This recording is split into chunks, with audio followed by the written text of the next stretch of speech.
కొండాపూర్ మండలం మల్లెపల్లి గ్రామంలో కొండాపూర్ మండల బీఆర్ఎస్ పార్టీ ముఖ్య నాయకుల సమావేశం నిర్వహించారు. సమావేశంలో మాజీ మంత్రి హరీష్ రావు, మెదక్ ఎంపీ అభ్యర్థి Venkatrama Reddy, MLA Chinta Prabhakar, DCCB vice chairman పట్నం మాణిక్యం, బీఆర్ఎస్ రాష్ట్ర నాయకులు రాజేశ్వర దేశపాండే తదితరులు పాల్గొన్నారు.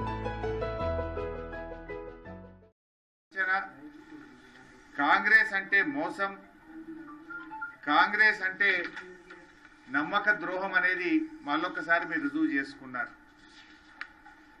కాంగ్రెస్ అంటే కరెంటు కోతలు ప్రారంభమైనాయి, కాంగ్రెస్ వచ్చింది కరువు మొదలైంది, కాంగ్రెస్ వచ్చింది మంచినీళ్ళ కష్టాలు ప్రారంభమైనాయి, కాంగ్రెస్ వచ్చింది మళ్ళీ అవినీతి ప్రారంభమైంది. ఈ కారణాల చేతనే కాంగ్రెస్ పార్టీ దేశంలో రోజు రోజుకు కనుమరుగైపోతా ఉంది. అందుకే ఇవాళ దేశంలో 545 ఎంపీ సీట్లుంటే కాంగ్రెస్ కనీసం 50-60 ఎంపీ సీట్లు కూడా గెలుస్తలేదు. 2014లో 2019లో 2 సార్లు కూడా కనీసం దేశంలో ప్రతిపక్ష హోదా కూడా ఈ కాంగ్రెస్ పార్టీకి దక్కలేదు. ఎందుకు దక్కలేదు ప్రతిపక్ష హోదా? మీ పాలన బాగలేదని ప్రజలు మిమ్మల్ని వద్దనుకుంటున్నారు. ఇప్పుడు తెలంగాణలో కూడా చాలా తక్కువ సమయంలోనే మీ సంగతి అర్థమైపోయింది. ఈ కాంగ్రెస్ పీడను ఎప్పుడు వదిలించుకోవాలా అని, ఈ పార్లమెంట్ ఎన్నికల్లో బుద్ధి చెప్పాలని ఇవాళ రాష్ట్రంలో అన్ని వర్గాల ప్రజలు కూడా ఎదురు చూస్తున్న పరిస్థితి ఉన్నది. పార్లమెంట్ ఎన్నికల్లో కాంగ్రెస్ను ఎందుకు ఓడించాలని రేవంత్ రెడ్డి గారు అడుగుతా ఉన్నారు. డిసెంబర్ 9 నాడు 2 లక్షల రుణమాఫీ చేస్తానని నమ్మబలికి ఆశ చెప్పి మాట దప్పినందుకు కాంగ్రెస్ పార్టీని ఓడించాలి. రైతు భరోసా కింద ఎకరానికి 15,000 ఇస్తానని ఎగ్గొట్టినందుకు కాంగ్రెస్ పార్టీని ఓడించాలి. రైతు కూలీలకు 12,000 ఆర్థిక సహాయం చేస్తానని చెప్పి 1 పైసా ఇయ్యనందుకు కాంగ్రెస్ పార్టీని ఓడించాలి. రాష్ట్రంలో వడ్లకు, మక్కలకు, అన్ని పంటలకు మేము రాగానే 500 రూపాయల బోనస్ ఇస్తామని చెప్పి కనీసం ఎంఎస్పీకి కూడా వడ్లు కొనక రైతుల ఉసురు పోసుకున్నందుకు ఇవాళ రాష్ట్రంలోని రైతులందరూ కాంగ్రెస్ పార్టీని ఓడించాలనుకుంటున్నారు. 6 గ్యారంటీల్లో మొదటి హామీ మహాలక్ష్మి పథకం. మహాలక్ష్మి పథకం కింద రాష్ట్రంలోని 1,42,00,000 మంది మహిళలకు 2,500 రూపాయలు ఇస్తానని నమ్మించి మోసం చేసినందుకు మిమ్మల్ని ఓడించాల్సిన అవసరం ఉంది.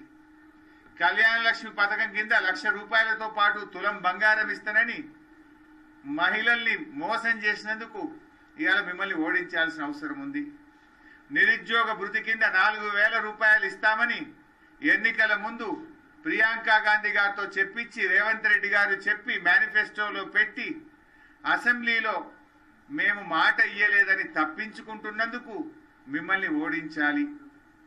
2,000 పెన్షన్ను 4,000 రూపాయలకు పెంచుతామని అవ్వా తాతలను, అక్క చెల్లెలను ఊరించి ఓట్లేసుకొని అవ్వా తాతలకు ఎగనామం పెట్టి అక్క చెల్లెలను మోసం చేసినందుకు ఇవాళ కాంగ్రెస్ పార్టీని ఓడించాలి.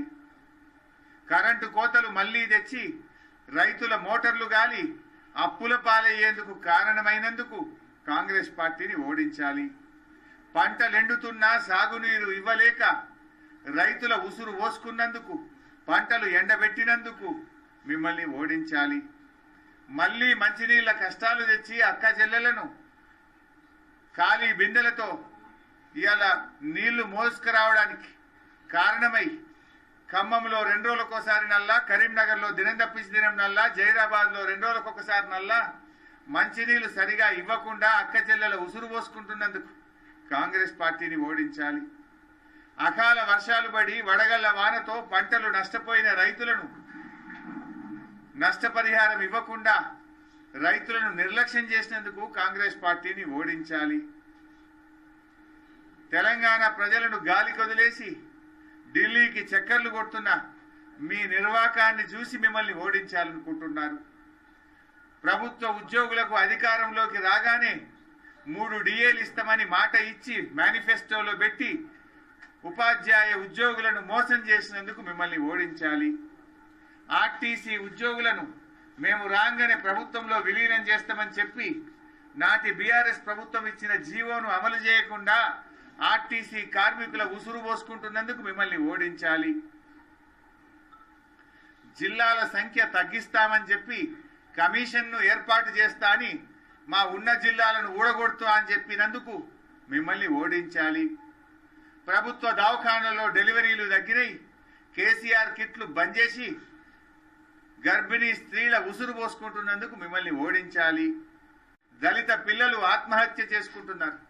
ప్రతిరోజు ఫుడ్ పాయిజన్తో వాంతులు విరేచనాలతోని దవాఖానల పాలైతున్నందుకు SC ST BC minority residential స్కూళ్లను నిర్లక్ష్యం చేసి పేద పిల్లల ఉసురు పోసుకుంటున్నందుకు మిమ్మల్ని ఓడించాలి.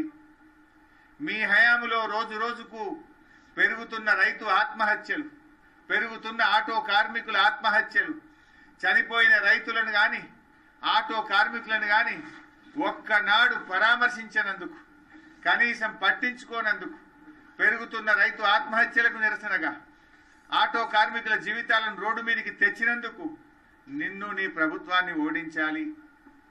ప్రజాపాలన అని చెప్పి ప్రతిరోజు ప్రజల్ని కలుస్తా అని చెప్పి గద్దెనెక్కిన తర్వాత ఒక్కనాడు ప్రజల్ని కలిసినావు, మళ్ళా తెల్లారికేళ్ళి ప్రజల్ని కలిసిన పాపాన పోలేదు. నీ పార్టీ నాయకులు వి హనుమంతరావు, మోతుకుపల్లి నరసింహులే 15 రోజులైనా మా ముఖ్యమంత్రి అపాయింట్మెంట్ ఇస్తలేడు, మమ్మల్ని కలుస్తలేడు అని చెప్తున్నారు.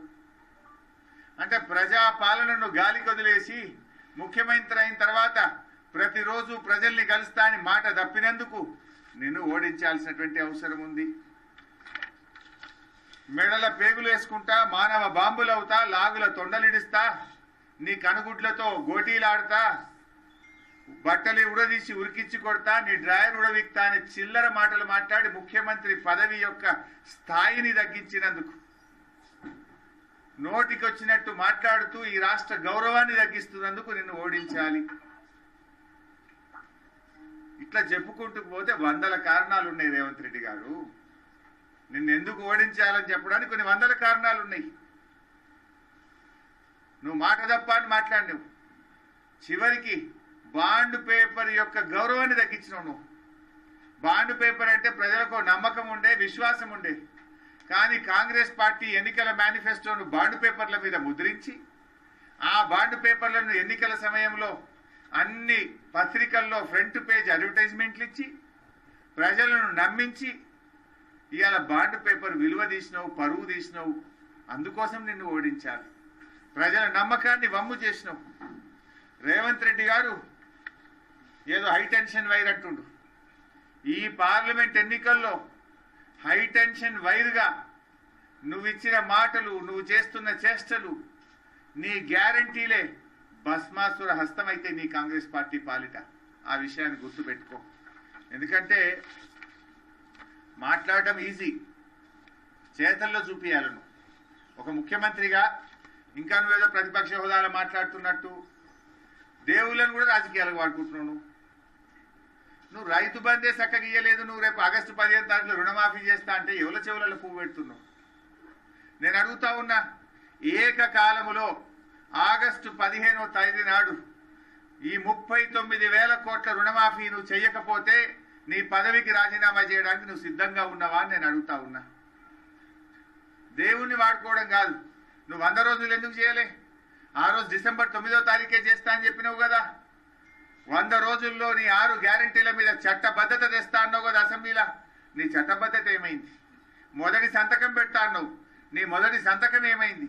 అన్ని జూటా మాటలే, అబద్ధాల మీద నువ్వు ఇలా అధికారంలోకి వచ్చినావు.